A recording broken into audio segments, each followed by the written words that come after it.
in court. This is a recap of the trial of Richard Allen, Indiana versus Richard Allen in the Delphi case. So we are going to be going over days 7 and 8 in this recap. We're going to combine them. Day 8 was Saturday, so that's kind of a combined, we're doing a combined day. Saturday is abbreviated, but there was a lot that came out on Saturday, so I definitely want to get to it. So please hit that like button if you don't mind, and let's get started. So, first up, I'm going to read this article from Dave Bangert. He is, I've been reading every day or each of these recaps. I'm giving you like different perspectives, different individuals who are boots on the ground so we can get kind of an understanding of what happens. Maybe, there might be some repetitive stuff that's repeated here, but at least it's going to kind of give us an idea because some people might say things that other people miss. And so I kind of want to give you multiple perspectives of the day. So here we go. The Delphi homicide trial, day 7. How investigation tied the bullet found at the scene to Richard Allen's gun, supposedly. So, day 7 of the trial of Richard Allen, a 52-year-old Delphi man accused of the homicides of teens Abby Williams and Libby German, turned into a 6.5-hour marathon testimony of a former Indiana State Police forensic firearms examiner who testified that an unspent round found near the girls' bodies in 2017 was supposedly cycled through a pistol found in Allen's house during an October 2022 search. So remember, crimes happened in 2017. Richard Allen went to the police in the beginning, gave a tip as to, hey, I was there on those trails, and here's what I saw in case any of this information helps you. Well, they cleared him at that time. And then in 2022, they came back and said, oh, yeah, looks like he might be our guy for some reason. Let's go and take away all of his civil liberties. So, Melissa Oberg, who spent 17 years at the ISP Police Lab in Indianapolis, that included the time of the girls' homicides and Allen's arrest in 2 years ago this week. So actually, he was arrested. His interview with Holman, Jerry Holman, was Saturday, 2 years from this past Saturday, where Jerry Holman interviewed Richard Allen in 2022. So October 26, 2022 is when um, he was interviewed, or rather interrogated. And we'll get to that in day 8's recap. So, because Holman was on the stand again. All right, so Melissa Oberg, blah, blah, blah. Where was I? She was on the stand and testified on Friday. She went deep into the woods. Wait, who went deep in? Sorry, Melissa Oberg. Let me start over on the sentence. Melissa Oberg, who spent 17 years at the ISP police lab in Indianapolis, that included the time of the girls' homicides and Allen's arrest in 2 years ago this week. On Friday, went deep into the weeds on the Carroll Circuit Court witness stand. Sorry, she went deep into the weeds on the witness stand about firing mechanisms, ammunition, and tool markings. Prosecutors contend tie the former CBS clerk, Richard Allen, to the scene. In play is an unspent Winchester .40 caliber Smith & Wesson cartridge investigators say they found at the crime scene February 14th, 2017, so the day that the girls were found in the woods near Delphi's Monon High Bridge Trail. The girls their lives were taken and they lost their lives by the massive cuts to their necks, according to autopsy results revealed in this last week's trial. So they had someone talk about the autopsy on the stand, the ME. All right, both prosecutors had Oberg take a full morning to methodically walk through testing on the .40 caliber cartridge found on the ground that day. and Allen's defense team spent the rest of the day trying to undercut her findings about a piece of evidence they've called, quote, the magic bullet. Oberg testified that she received the cartridge on February 17th. So, where was it those 3 days? In the lab in Indianapolis after it had gone through testing for DNA at the ISP lab. So, the ISP lab took it for testing first. So, she's now the second individual testing it. She said her work was second in that order because I am a DNA destroyer, given the testing she did. So what does that mean? Like once she gets to the DNA, it's no longer usable after she uses it, after she takes a sample of it? Or is she the DNA destroyer because she destroys anyone whose DNA she can find, allegedly? I don't know. All right, so Oberg testified that that day she received the round found at the scene. She said she also received a Glock 22 40 caliber pistol plus a magazine and 15 Federal 40 caliber Smith & Wesson cartridges. Well, where did all that come from? Later in February 2017, she received two more handguns, a Smith & Wesson M&P 40 and a Sig Sauer P239 connected to the Delphi case. Where those guns came from and how they were tied to the investigation wasn't even mentioned in court. What? So where where did all those things come from? Were they found at the scene? I'm hearing things, rumblings that there were things found in the water, guns found in the water. Were those the ones? And if so, that is hugely, hugely relevant. I mean, how is that not going to be relevant if there are guns found at the scene in the water?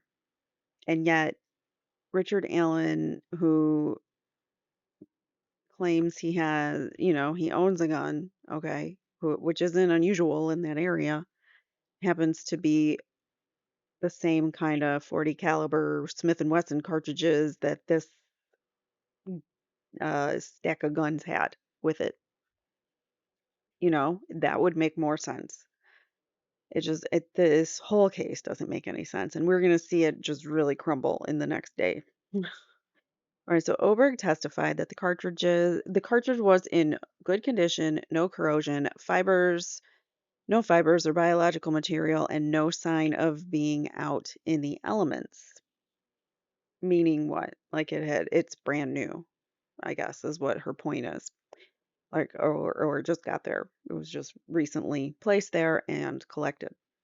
So basically, it was unremarkable to me. So why are we using you as an expert? Oberg said she found 3 marks on the round that would have come from the pistol's ejector, according to her, which throws a spent cartridge out of the gun, which I still don't get. It's a spent cartridge, unspent cartridge, whatever. She also testified she found 3 other tool marks from the extractor, which removed spent casings from the chamber. That's a picture of the courtroom that they're in. Well, it's Carroll County courtroom, anyways. All right, so Oberg testified that tests of the 3 guns did not provide a match for the cartridge found at the crime scene, though she didn't completely rule out 2 of them. So she testified that 3 of the guns did not provide a match for the cartridge found at the scene, though she didn't completely rule out 2 of them. So what does that tell you?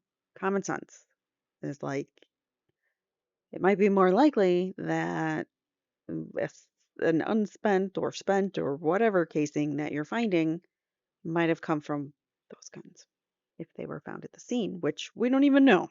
So I'm going to assume that they were because otherwise, why are they relevant? On October 14th, 2022, Oberg received a Sig Sauer P226. So now she's receiving another gun several months later to compare. This was a gun. Oh, this is Richard Allen's gun. She receives the Sig Sauer, a gun found during a search of Allen's home. That one, she testified, was a match based on sufficient agreement of quantity and quality of marks on the cartridge.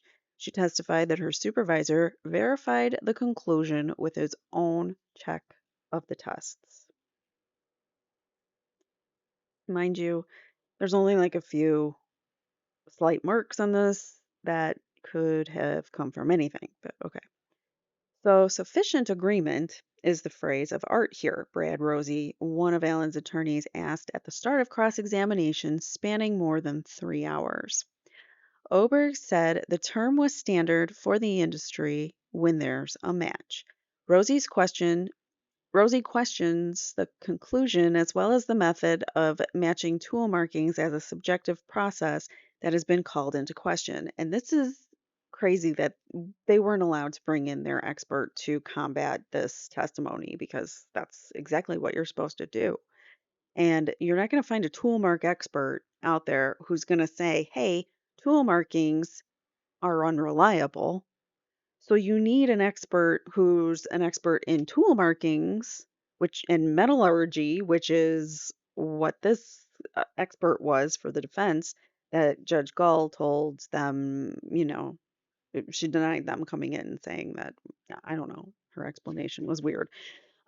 So we have this testimony that isn't contested because we're not going to have an expert. The defense might have a tool markings expert, but they don't have a metallurgist that I know of. Well, I know that the metallurgist is not coming in. So, because of Gull. So this is baffling to me that they're not able to bring their person in because of course it's not up to the attorney to question all of this. We should have an expert in something to tell us otherwise. All right, so Rosie questioned how closely Oberg worked on cases on behalf of Indiana State Police, including the Delphi homicide case, where details from the field were shared with those in the lab. Oberg testified that she'd heard a bit about the case when she first received the cartridge in 2017, but that practice had been phased out since then. What practice? She heard about it. What practice was phased out?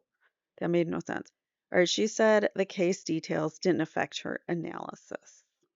Of course they didn't. Rosie noted the amount of training and proficiency testing Oberg had on rounds fired from a gun. Is there proficiency testing for unspent rounds? No, there isn't, she said.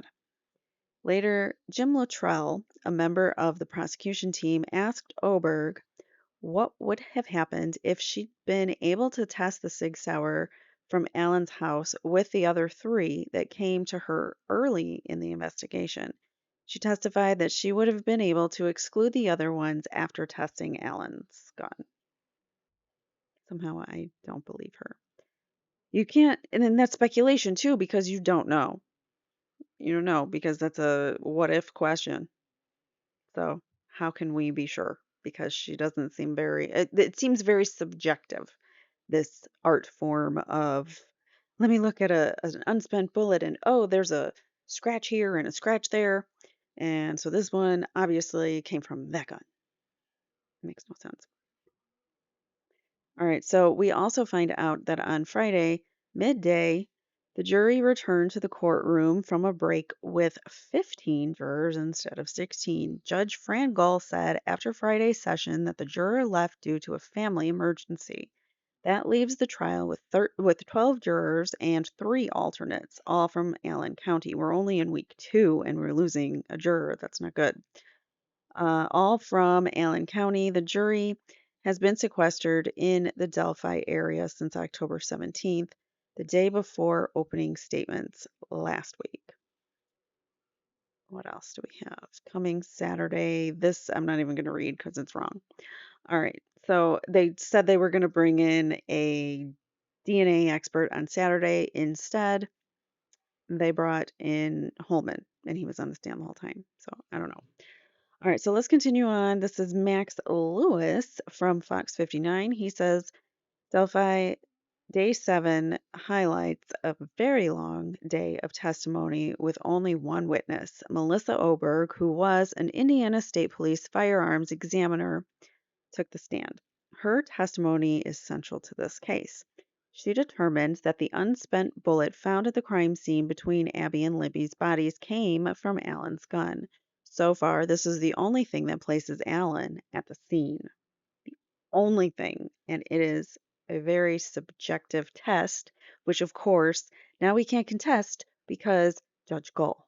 So there's that. During direct examination, we learned that state police tested a total of 8 guns during this years long investigation. A total of 8 guns. 3 came to the lab in February 2017, 4 more came in August of 2022, and Oberg said they came in water. August of 2022, and yet they arrest Allen in October of 2022. Okay, so they received more guns in 2022. So were they going and searching the water again? This is scary to me. They're going and continuing their investigation in 2022, searching water, I'm assuming, to find these 4 guns. Or they've been sitting somewhere since 2017 and they came in water. I'm so confused. Okay, so there's no mention of any of the guns that where they came from or why the investigators tested them. So this is so problematic. And how was that not addressed by the defense? Like, where did these guns come from? However, we do know that in August 2022, state police spent weeks searching the Wabash River in Peru. Okay, so yes, they were searching the water again and found 4 guns and tested those and said, nope, those aren't it. So now it's obviously Richard Allen. You can see he was, hold on, that's what the volume on.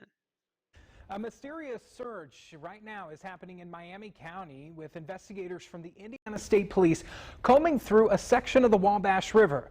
As we previously reported, this search has been linked to the Delphi murder investigation by a podcast that is reporting on the killings.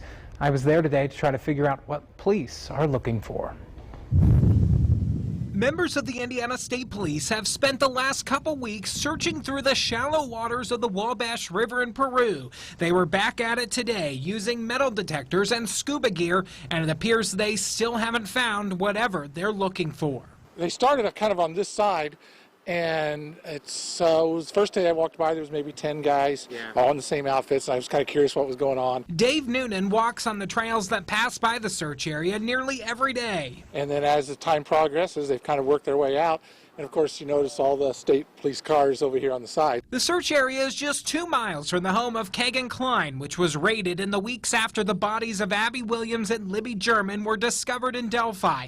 Klein's name first surfaced when, according to court documents, investigators allege he was communicating via social media with Libby the night before the girls were killed and made plans to meet the 14-year-old on the bridge during a day off from school. Klein is currently facing dozens of charges for child porn and has been linked to the Delphi investigation, but has not been charged with the murders. Our understanding from anonymous sources is that that search is connected to something involving Kagan Klein. The Murder Sheet podcast recently uncovered court filings that show Klein was temporarily transferred to Indiana State Police custody earlier this month. Following that transfer, the search of the river began and the podcasters were there as it started. Yeah, I'm kind of curious on what they're doing. Indiana State Police wouldn't comment on what they're doing here or what they're looking for, but if it is related to the Delphi killings, people around here are hoping it finally gives police the answers they need. We're kind of living in scary times a little bit. Nothing actually would surprise me anymore.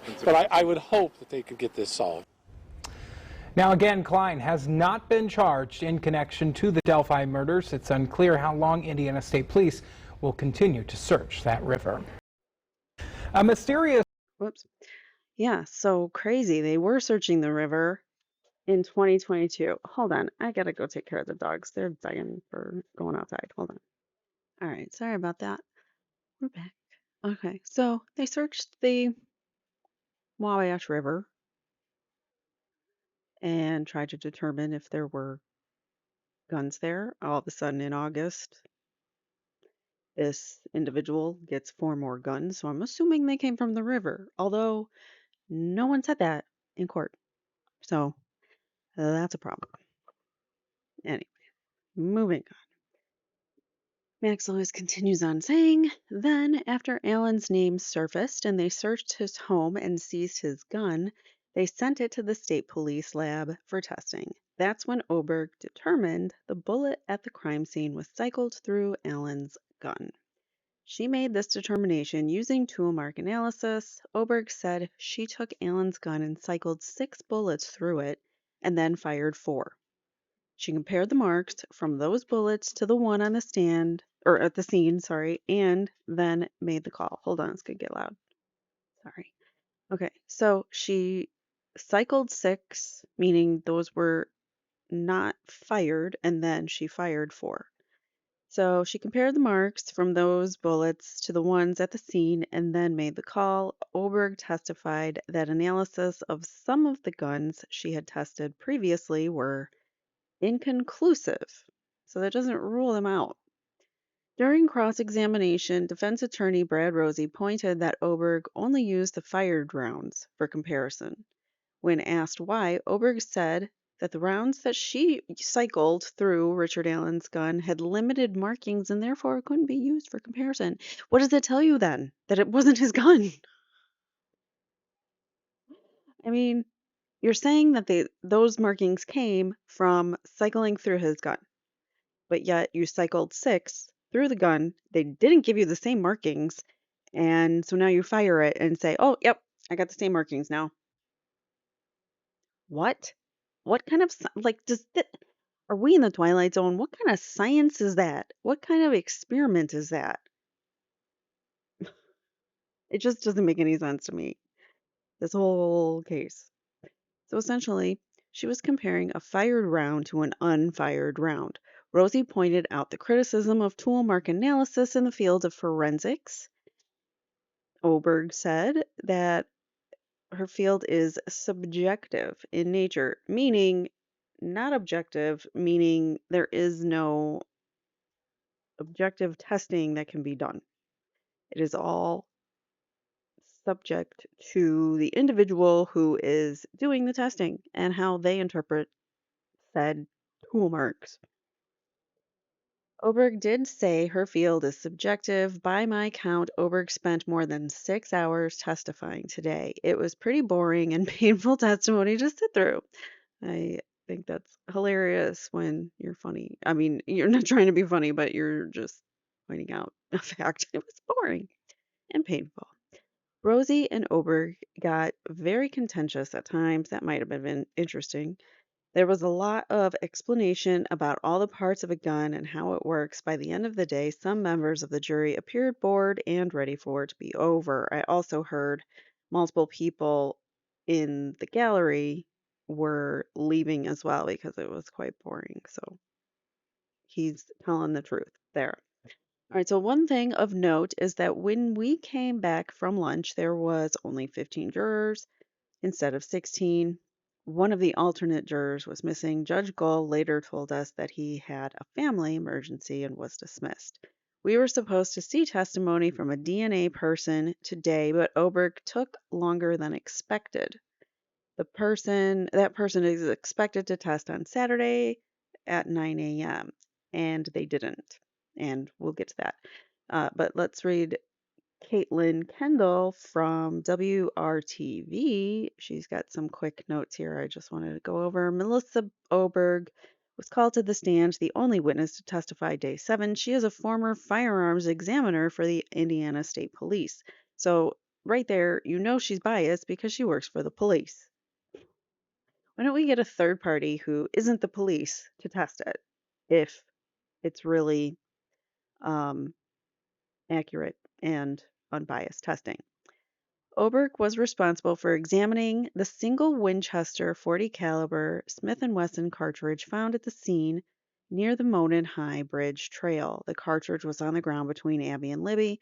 She said she could not see 3 ejector marks on the cartridge head. So the cartridge, like I guess I don't know, the head of the shell. All right, 3 extractor marks from the rim and miscellaneous marks on the primer. I don't know. Oh, wait, I had a picture. Hold on. All right, here. So here is a picture of what, or a diagram rather, of what is inside a bullet. So you've got, this would be the head, I guess, and then you've got your cartridge case, and then you've got a rim here, and the primer is on the inside of the casing, it appears. So, and then you've got gunpowder and the tip. So there you go. That's what it looks like. And this is kind of a sample of what they would be looking for under a microscope. As you can see, it is completely subjective. So, okay, this here has some extractor marks, is what that's saying. Chamber marks here, but like it looks like that everywhere. So I don't know what the marks are. So yeah, it's just very difficult to even tell when there's marks and not marks. But I guess to a trained eye, I don't know. But again, this is a very subjective and unreliable form of testing, and it's being contested hotly in courts today, even in the Supreme Court, because it's not, it's being proven to be junk science, pretty much. So take it with a grain of salt. But a lot of people don't know that, and when you don't have somebody on the stand to contest it, because Judge Gold, then people won't know that. If you don't know it as a juror going in, then you're not going to know it coming out of this trial. And that's a problem. Where was I?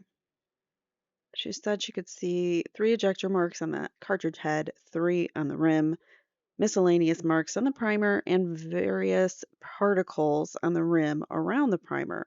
Oberg testified she used a 60-time magnification to observe markings on the cartridge.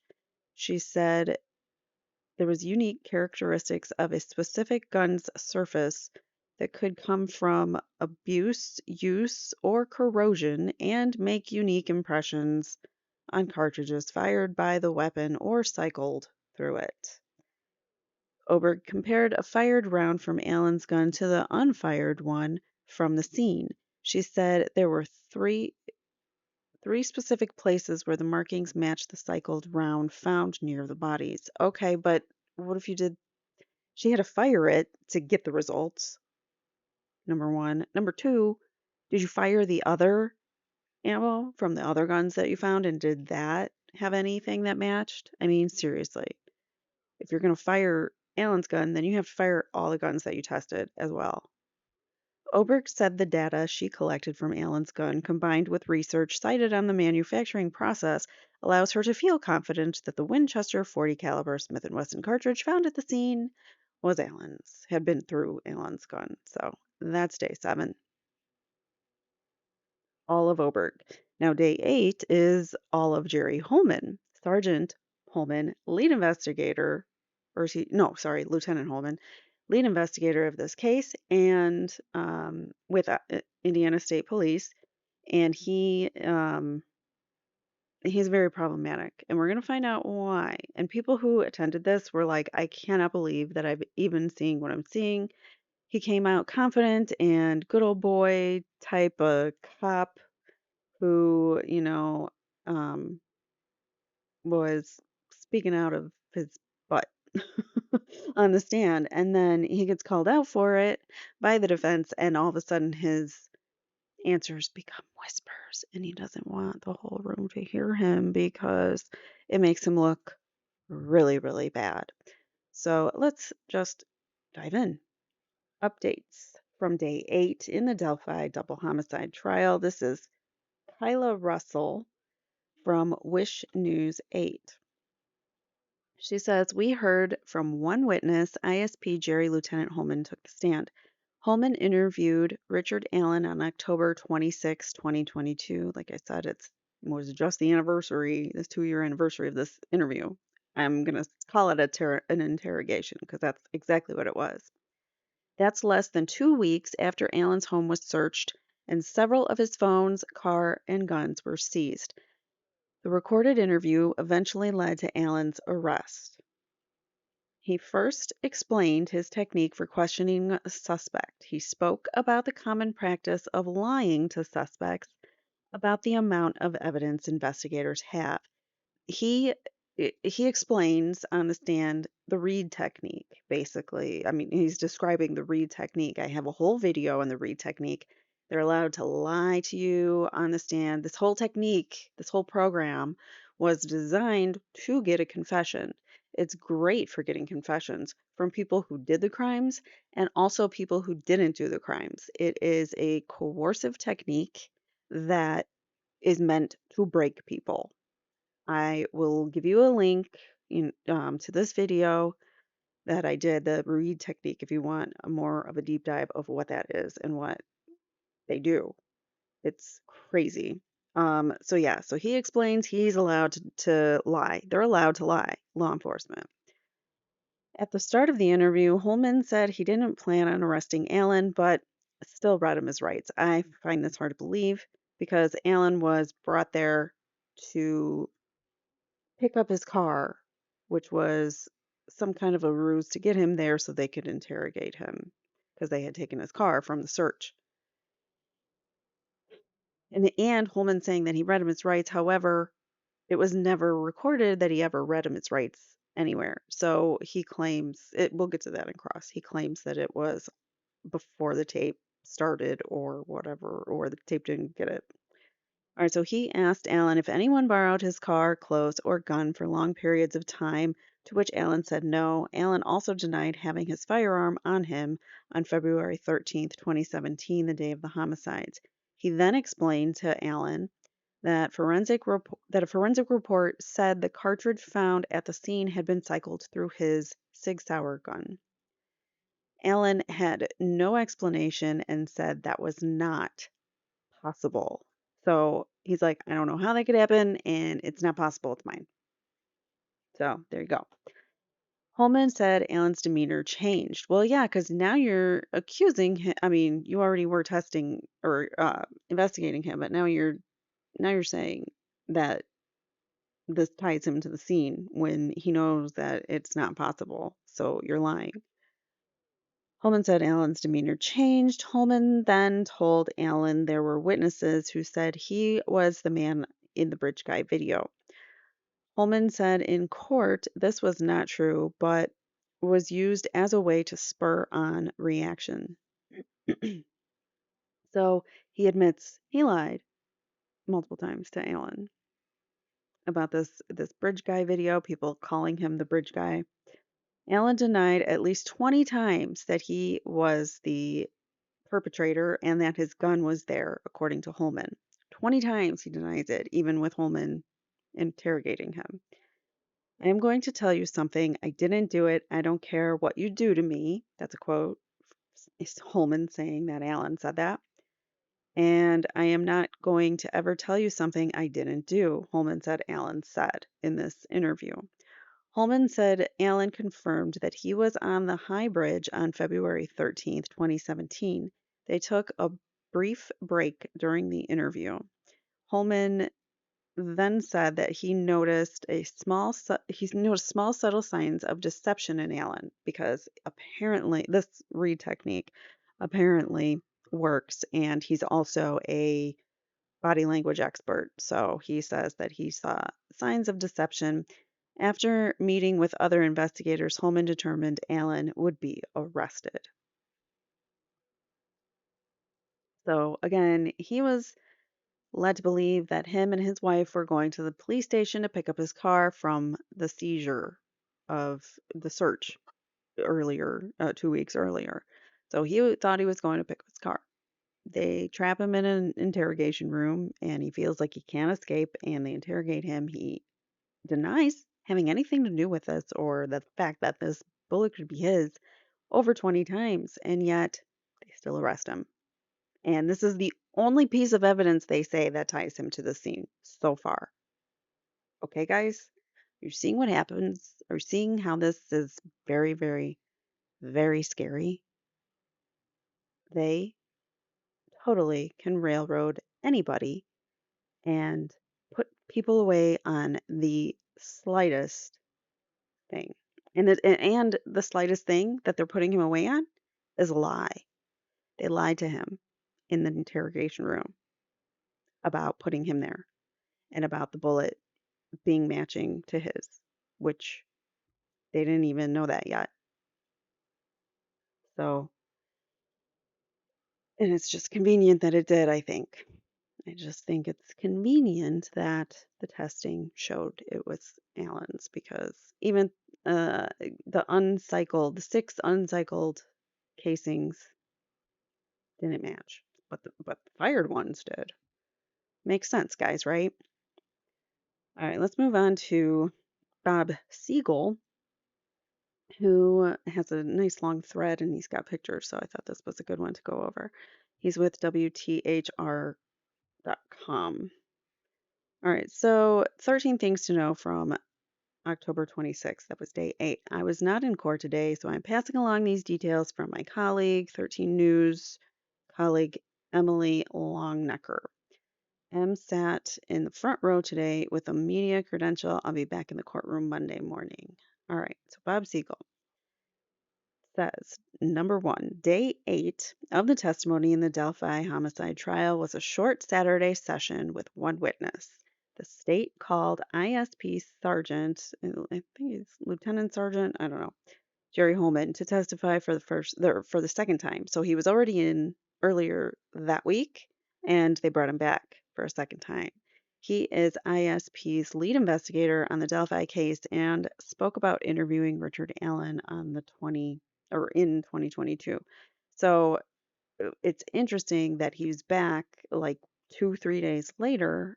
I think that something must have come out during trial that the prosecution was like, well, we need to get ahead of that. So they brought him back, which probably has to do with his lack of investigating. Holman testified he interviewed Allen on 10/26/2022 at the ISP Lafayette Post a few weeks after their first meeting, which led to the search warrant on RA's home. Excuse me. Holman said he wanted to ask RA, Richard Allen, about the new lab report showing a cartridge from the crime scene matching his gun. Holman said he reminded Allen of his Miranda rights, but did not reread them. He told Allen that he was free to leave at any time. Sure he did. No locks were on the door. He told jurors he had no plans to arrest Allen and said that Allen started out calm but got agitated the more he was asked about his gun. Well, I would too if I keep telling you it's not mine, it's not mine, it's not mine, and you're not listening to me. So if I say it's not possible and you're continually telling me it is, I'm going to get agitated too. Holman said he asked Allen about his concerning comment 2 weeks earlier during a search warrant when RA said, it doesn't matter, it's over. He said that the damage was done. He had interviewed his neighbors and coworkers, and everyone thought he did it. We ruined his life, which, again, doesn't prove guilt. So if he said during the search at some point, it doesn't matter, it's over, well, we have no context there. I believe it was in the context of, do you want a damage report? He could file some kind of a damage report for any damage that they did to his property. I believe that was the exchange, and he tried to give it to him, and he was like, well, it doesn't matter, it's over. Which we don't even know, what he meant there. And then when he is asked about it, he said the damage was done. We had interviewed his neighbors and coworkers, and everyone thought he did it. We ruined his life. Nothing in that statement says, I'm guilty. Nothing in that statement says, I did it. I think that's a perfectly reasonable way to react when your home's been searched, your things have been seized, you're about to lose your job, lose your everything, lose your freedom because these cops couldn't be bothered to do an actual investigation. All right, moving on. Number 5. Then, during the interview, the ISP sergeant lied to Allen. Holman told Allen police have an expert who can ID him from the video on Libby's cell phone. Holman says, he kept telling me there's no way that's my bullet, no way that bullet came from his gun. So he never wavered from that. Holman told jurors that Allen could not explain the cartridge but denied involvement in the homicides 20 to 25 times during questioning. Well, what does that tell you? I'm not going to admit something I didn't do, which is almost exactly what he says. I'm not going to tell you something I didn't do. I don't care what you do to me. I'm not going to tell you I did something I didn't do. So he stayed steadfast and was not going to, obviously, Jerry Holman wanted him to cave and say, I did it, because that's what he was alluding to. That's what he was trying to get. But Rick is like, no, I'm not going to tell you something I didn't do. So why would I do that? And he's not going to confess to something he didn't do. So I don't think that there's anything incriminating in any of the statements he said so far. But apparently Holman thought so. Holman said RA got more agitated and things got heated as the interview continued. He indicated he was pissed off and said that he didn't effing do it. Holman told jurors to speak RA's uh, told juror, Holman told jurors to speak RA's language. He then cussed back. So he was matching his tone, is what I was hearing. It was a weird way of putting it, but other people were saying he was matching the tone of Richard Allen. So when Richard Allen was getting agitated, then Holman was getting agitated. But I have a feeling that that's not entirely true. I have a feeling it's more like Holman was, um, what's the word? Getting more and more accusatory, and we'll see. I mean, the jury's going to get to see it, hopefully. I think that that's going to be one of the things that comes out this week, is that they're going to see the interview between Holman and Richard Allen, and no Miranda rights warnings or anything like that that were put on the tape. So we know, like, they were getting ahead of that, saying like, well, I think it got cut off and blah blah blah. So it's all just really messed up. He testified that RA never changed his answers on the gun and the cartridge, because why would you if it wasn't yours? Number 8, Holman said he then let Allen's wife into the room and Holman left to observe them. And here's a picture of Kathy Allen, his wife. Holman says that RA told his wife, all you have to do is ask for a lawyer and they have to let you go. Don't worry about me. Which is pretty, like, it's kind of like, makes me relate to Alan more, makes me like Alan more. When Alan is saying, honey, don't worry about me, just, get yourself out of here and go home. Basically, it's what he just said to her. So, and then he ends up arrested and incarcerated for 2 years. And yeah. Later, I told him that his wife and I didn't think he was a bad person. And his response, I think, to that was, well, what kind of person kills 2 girls? That's not a good person. And he also took that as a confession, which is honestly also not a confession. Everything, everything that they're calling confessions doesn't really, in my mind, equal a confession. During his testimony, Holman told jurors that he was training on spotting when someone is being deceptive. So he has training on nonverbal cues to find out when someone's lying. And Alan's cues during the interview were, according to him, very minor, very subtle, nothing obvious. He said Alan touched his face, which is one possible sign of deception. Oh no, I touch my face all the time. Big deal. Holman said late in the interview, Alan told him, take all your evidence and just arrest me. Okay, but I think at that point, we need context for all these things. At that point, maybe he was fed up with being accused of being having a part of this. Maybe he was like, if you got the evidence, then just arrest me. Meaning, I'm not, it's not me, but if you think you got it, then go ahead and let it play out. But it hasn't played out well for Alan so far.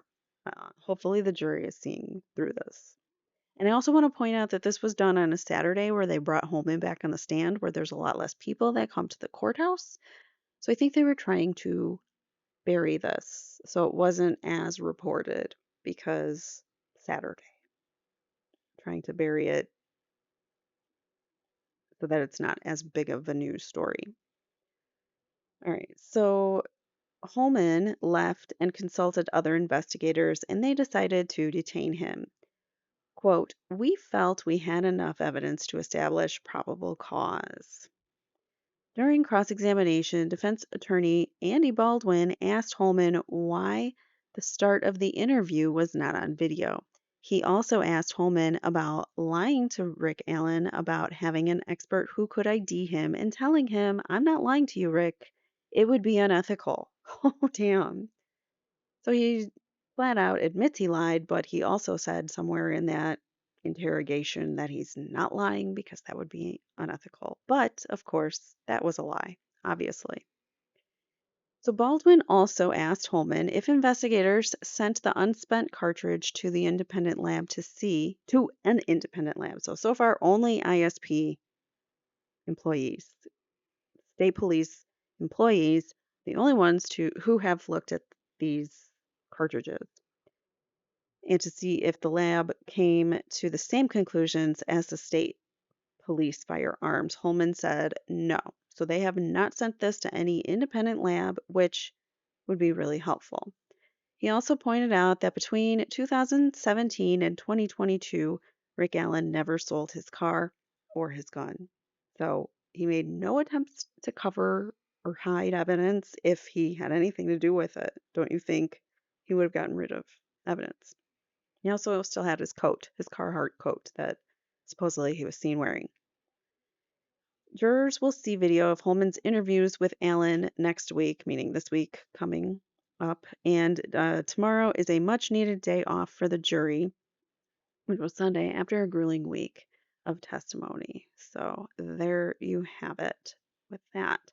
Let's go over this. A quick recap. I like these. I just found this particular creator. Oh, where is it? Oh, it's Curious Luke 93X. And that's his X account. And he's been doing recaps of each of the days. And I really like how organized it is. So I wanted to go over and show his. And I like to give different people different shout outs. So there you go. So this was October 26th, day 8.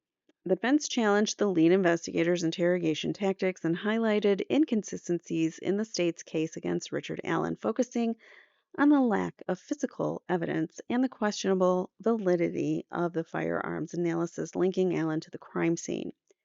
Witness testimony: Lieutenant Jerry Holman, lead investigator, Indiana State Police. Here's his background. He confirmed presence in the courtroom during Melissa Oberg's testimony. So he was in the courtroom while Melissa Oberg gave her testimony on Friday about the casing. So he has that knowledge and all of her conclusions going into his testimony. So there's that.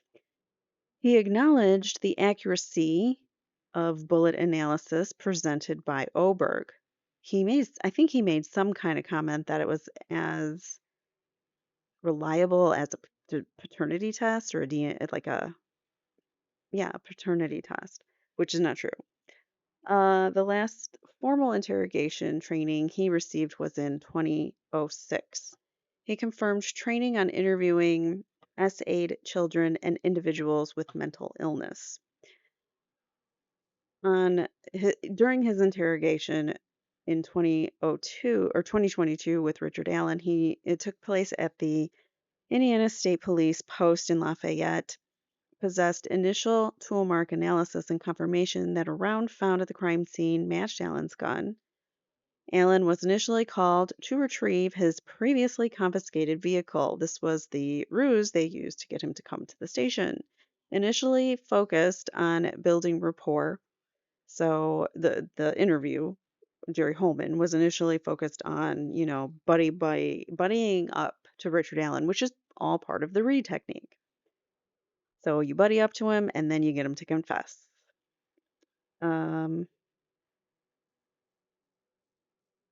Where the heck was I? Focus on building rapport. He discussed personal life, time in the Marines, and firearm preferences. So they're just kind of shooting the breeze. Directly confronted Allen with the tool mark analysis. Holman did. Allen repeatedly denied owning the bullet, 20 to 25 denials, knowledge of the crime, or involvement in the homicide. So he denied it all. He showed signs of agitation and his demeanor changed because he's being accused of being part of this. My demeanor would change too. Disclosed struggles with depression and anxiety. So he disclosed this to Jerry Holman, which makes all the more it makes it all the more sick and disgusting and disturbing that they sent him almost immediately to solitary confinement, trying to break him, trying to get a confession. They probably realized, well, crap, we don't have enough on him now, and we need a confession. And you didn't get the confession with the Reed technique, so now you want to mentally break this man.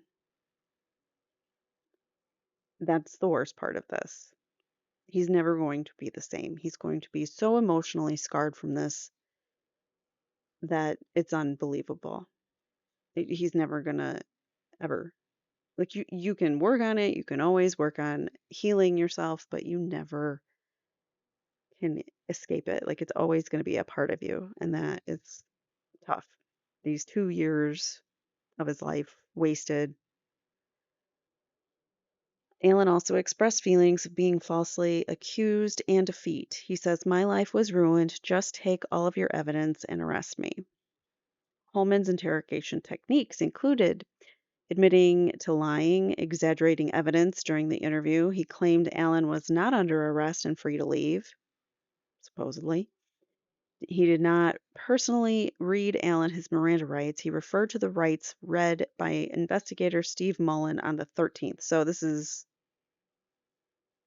a week or so later, 2 weeks later, and you're um, going to just pretend like you don't need to say the Miranda rights again. Cool. All right, so employed the Reed technique, focusing on body language and interpreting potential signs of deception. He raised his voice to mirror Allen's increasing agitation. He says he informed Allen that he wanted to lock him up and throw away the key. So he's already threatened, "I'm going to lock you up and throw away the key." And so why do you think his demeanor changes and he gets agitated? Maybe because of the things you're saying and trying to pin this on him. He told Allen his family would suffer and he would face the D penalty case. The case was not a D penalty case, by the way. But Holman said he would face the D penalty if he confessed, or if he didn't confess. And if he didn't confess, that makes more sense. Sorry. If he did not confess, he would face the D penalty. Controversial points and defense arguments. There was missing video footage. The initial stages of the interrogation and discussions about Miranda rights were unrecorded. Holman's accounts of recording indicators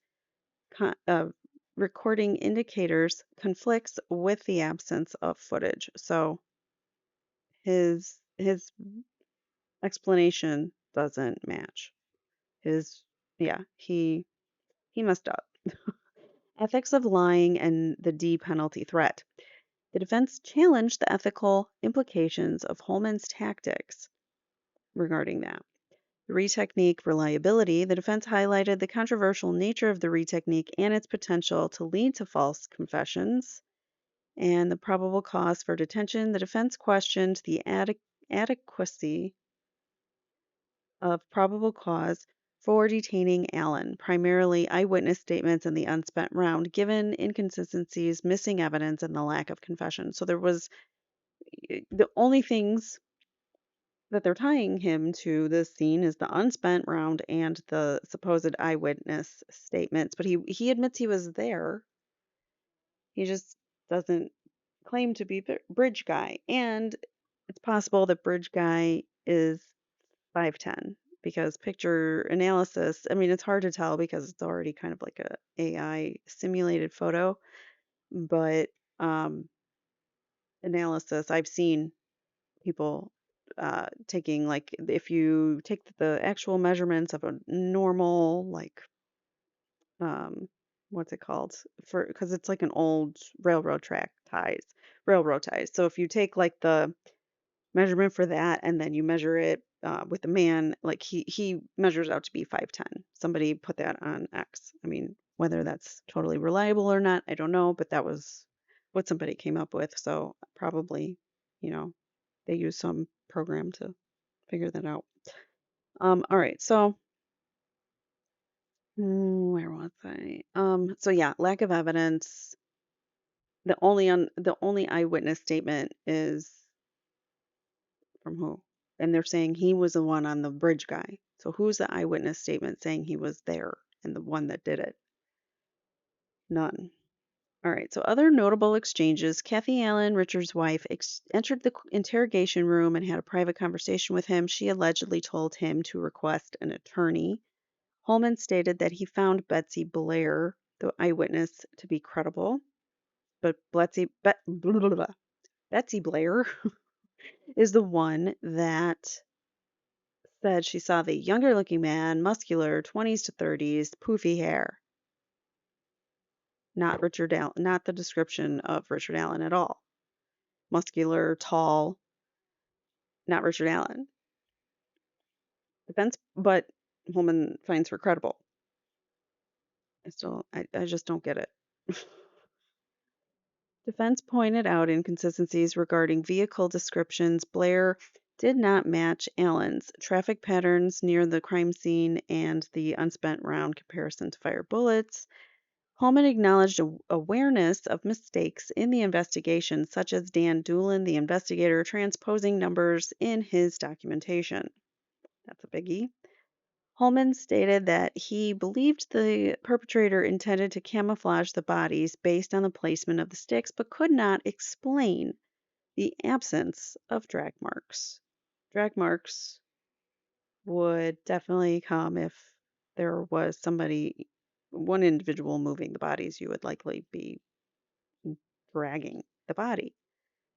However, if you've got multiple individuals here involved in this crime, they could pick up a body and not drag it, which would explain the absence of drag marks.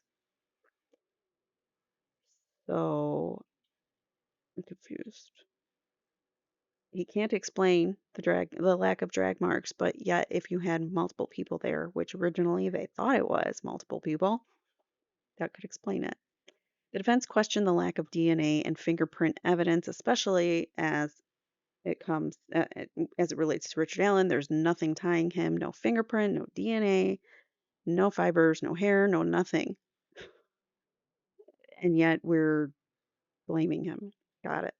Defense challenged the state's interruption theory. So remember, they in the beginning opening arguments, they claimed that Richard Allen was going to take them over to this area, essay them, and then take their lives. But he got interrupted. But then why the changing of the clothes? One's unclothed and one has the other one's clothing on. When did he have time to do that if he was interrupted? And then placing all the sticks and things like that and putting the blood on the tree. When did he have time to do any of that? See how that theory doesn't make any sense if he's interrupted? So they claim that there was this interruption theory. alleging that Allen abandoned plans due to hearing the search party, due to phone call and text message timestamps indicating Derek German contacted Libby prior to Allen allegedly leaving the scene. So there is a bunch of problems with that theory. And there were people there in and out that evening all throughout until late hours in the morning. They were still searching. So still just doesn't make any sense. Jury question came up. They inquired if there was another way to access the location on the video without crossing the bridge, referring to an access road that would bypass the bridge, suggesting awareness of an alternative approach not explicitly presented by the state. So there could have been an individual there in lying in wait, hiding, another coming up another route. I believe the answer was yes. He didn't write it there, but I believe the answer was, oh, it was sustained. There was an objection. Numerous defense objections throughout. Oh, no. So that was not related. I believe that the answer was yes. There is a bypass, a road that bypasses the bridge that you can get on where, right around where the girls were, um, near that area where they were at the end of the bridge. All right. So Judge Gull sustained some objections, numerous defense objections throughout Holman's testimony, often without providing specific legal explanations. That's awesome. And there were sidebars granted, frequent sidebar conversations between the prosecution and defense, obscuring the subject matter from public observation. So they had a lot of sidebars during Holman's testimony.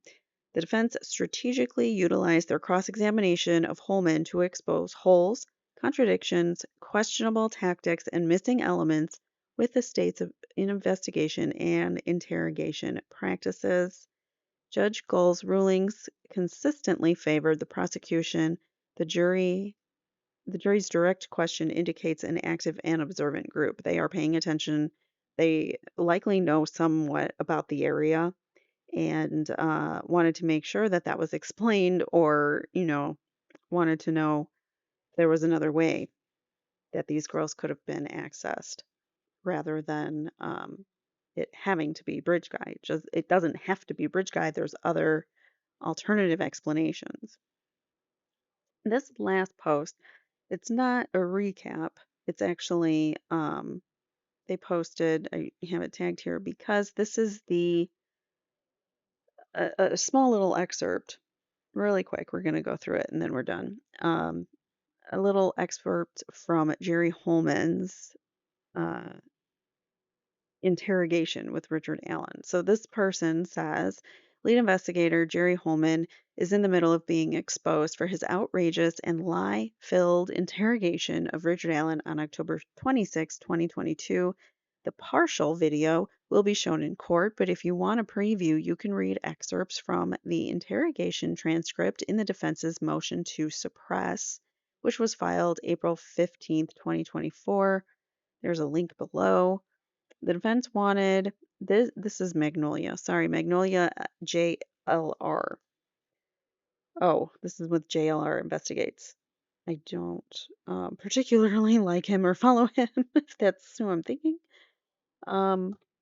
She's the producer for JLR Investigates. I didn't even vet this. I only tagged it because she put an excerpt on here. But yeah, JLR, Jonathan Lee Riches Investigates. Not a super fan. But I was only here to tell you. These particular, I was going to read through these particular parts of the interrogation. So Jerry Holman lied to Rick Allen during the interrogation several times, including the following.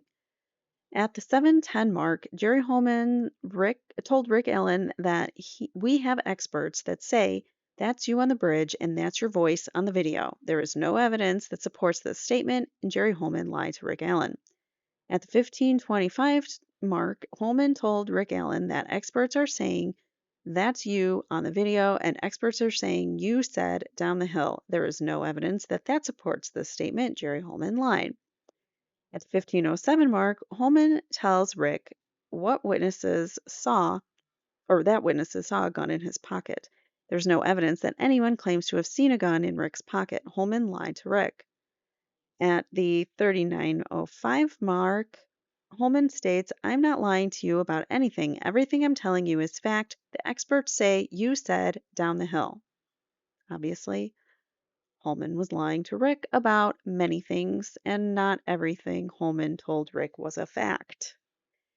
At the 4233 mark, Holman said, I'm not lying to you, Rick. That's unethical. So again, reiterating, I'm not lying. I'm telling you the truth. This is all fact. Wow, I hate cops like this. I don't think you should be able to lie to get a confession. Jerry Holman told Rick Allen in what was supposed to be an exploratory interview that the prosecutor and the other investigators, they want to see you, lock you up, and throw away the key. So this was supposed to just be an exploratory interview. But here we are threatening to put him away. Jerry Holman barked at Rick Allen in what was supposed to be an exploratory interview. If you don't tell me, you're going down for this. How does that make sense? I'm going to go down for it whether I did it or not because I didn't tell you I did it?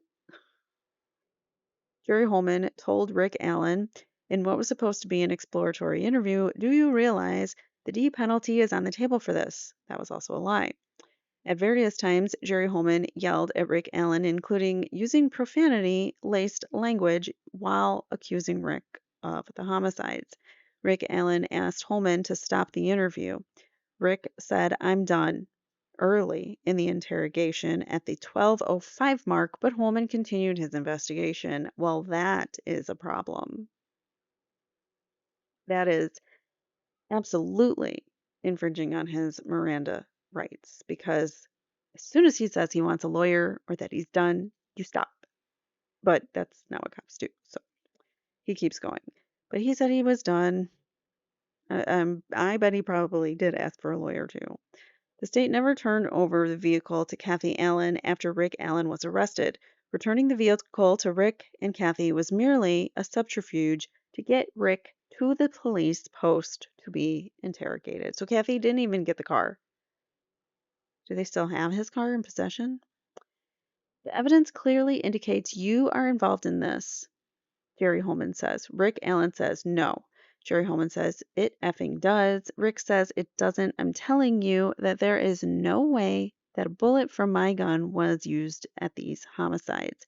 Jerry Holman says, and I'm telling you that we had the effing round. Is Rick swearing? No, but Jerry Holman is. We have the effing round on February 14th, and it's been secured in a. Sorry, this is really tiny writing. I can't make it any bigger. It's been secured in a effing laboratory, and we've tested other guns. So he's saying we've tested other things, it's been tested, and it's yours.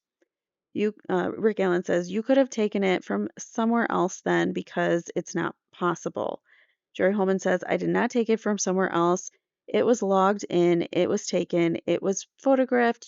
Photographed. We barely have photographs of it or video. We don't have proper chain of custody or collection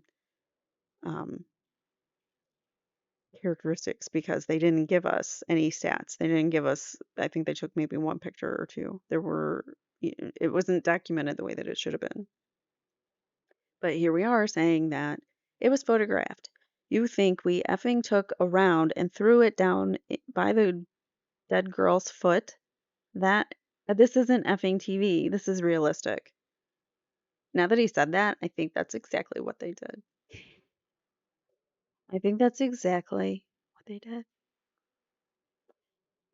Rick Allen says, I'm telling you I can explain something that, and then Jerry Holman says, and I'm telling you that effing analysis explains it. You can't get past that. Jerry Holman continues on saying, I'm not on the video. Rick says, neither am I. Jerry says, 4 or 5 witnesses didn't see me out there. Rick says, me either. Jerry says, my round out of the gun wasn't 6 inches away from the dead girl. He says, mine neither. Jerry Hillman says, I don't think you're a bad person. Rick says, what kind of good person kills two people? Rick says, you're going to pay for what you've done to my wife. You want to F with me, but leave my wife out of this.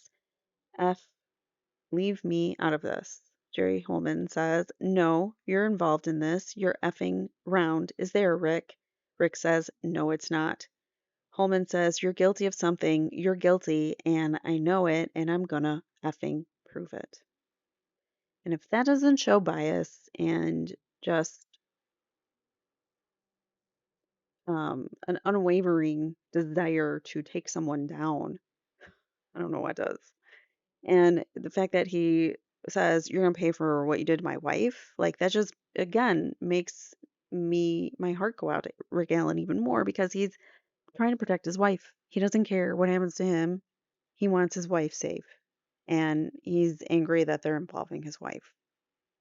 So, whether a guilty person or not, he's concerned about his wife, and I don't think he's guilty. But what kind of guilty person is sitting there thinking that? Like he would be, if you're guilty, you're more concerned about, oh my God, my wife's going to find out I did this and she's going to think differently of me, not leave my wife out of this because they're taking, they're searching all of the things in the house. They're, trying to interview her too. And she doesn't have any information because it wasn't him. So he's like, leave my wife alone. Glasses are smudgy. Sorry. And that's all I have for you guys. I mean, uh, interesting, interesting day 8 with Jerry Holman and the admissions of all the cracks and holes in the investigation and how they have missing video footage. They have he admitted to many lies, several lies, and we found more lies just in these few pages of the filing from the defense. So it's clear that, someone's lying, and usually the people lying are the ones that are the guilty ones. So why is the cop lying? We've got problems here. I really believe that Holman was just set out to take Rick down, didn't care if it was Rick or not. The timing of the Wabash River search, and then so August, and then they find 4 guns apparently, but no one's telling us that that's the case. But Melissa Oberg, tested 4 more guns in August of 2022, so that is interesting. And then, when I have to go back to all of my day 6 information. I'm trying to remember when the tip was refound by the assistant to Liggett, when Liggett was going through all of the files, and this particular Richard Allen's tip just stuck out to her, and she went and told the deputy sheriff, or the sheriff, but he had already been cleared. So it just doesn't make any sense. This whole case is crap. I'm just gonna say it. This whole case is crap. The case against Richard Allen is crap. They have railroaded him. I've got nothing else to say about that. Unless something else really damning comes out, that's my stance. And the only other things that I think are going to be coming out are his supposed confessions when he is under severe mental psychosis and hallucinogenic drugs that were non-voluntary. He did not volunteer to get these drugs injected into him or given orally, but a therapist for the correctional, hired by the Department of Corrections. This therapist was giving him psychedelic, mind altering, hallucinogenic drugs. Think about that. And then we get confessions suddenly. I don't buy it. I don't believe any of his confessions unless there is like really damning evidence that only the perpetrator would know that come out in these confessions. I don't think so. And he even confessed to killing his wife, I think, which obviously that's not true. So, yeah, I'm at a loss for words. I feel like our justice system is so corrupt and so backwards. And I just hope that this man gets justice and becomes very rich from what they did to him, if he is in fact innocent. So, which I think he is at this point in time. Let me know what you think. What do you think of Holman's testimony and his shadiness and just all of it? Let me know what you think. It's crazy. Bye guys. Thank you so much for watching. Take care. I'll see you later.